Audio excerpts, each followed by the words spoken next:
বেনাপোল বন্দরে ১ বছরেরও বেশি সময় ধরে বন্ধ ভারত থেকে আসা ট্রাকে স্ক্যানিং কার্যক্রম। এতে বৈধ পথে চোরাচালান ও শুল্ক ফাঁকির ঘটনা ঘটলেও নির্বিকার কাস্টমস কর্তৃপক্ষ। বিস্তারিত জানাতে বন্দরে আছেন সহকর্মী আজিজুল হক, সরাসরি যাচ্ছি তার কাছে। বেনাপোল রুটে আমদানি এবং রপ্তানি বাণিজ্যকে নিরাপদ রাখতে বেনাপোল বন্দরে বাইপাস সড়কে একটি মোবাইল স্ক্যানিং মেশিন স্থাপন করা ছিল, যেটি পরিচালনা করতেন কাস্টম কর্তৃপক্ষ।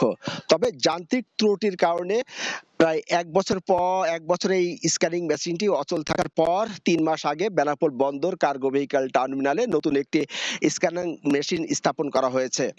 তবে এটি ব্যবহারের জন্য সম্পূর্ণ উপযোগী থাকলেও কাস্টম কর্তৃপক্ষ এই স্ক্যানিং মেশিনটি এখনো চালু করেনি। ফলে এই রুটে আমদানি এবং রপ্তানি বাণিজ্য বড় ধরনের যে নিরাপত্তা, সেই নিরাপত্তা ঝুঁকির মধ্যে রয়েছে।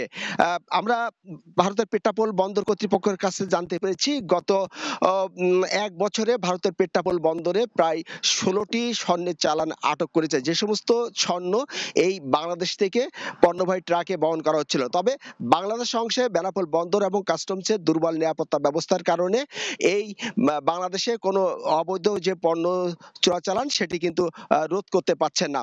আমরা কথা বলেছি বেনাপোল বন্দর কর্তৃপক্ষের সাথে। বন্দর কর্তৃপক্ষ আমাদেরকে জানিয়েছেন যে নিরাপদ বাণিজ্যের ক্ষেত্রে বেনাপোল বন্দরের যে স্ক্যানিং মেশিনটি রয়েছে এটি চালু করা খুবই জরুরি। তিনি আশা করছেন দ্রুত কাস্টম কর্তৃপক্ষ এই স্ক্যানিং মেশিনটি চালু করবেন। তো এই ছিল বেনাপোল স্থল বন্দর থেকে, যে বেনাপোল বন্দরে স্ক্যানিং মেশিনটি প্রায় ১ বছর ধরে বন্ধ রয়েছে কার্যক্রম, তার সর্বশেষ। সরাসরি যুক্ত ছিলাম বেনাপোল বন্দরে।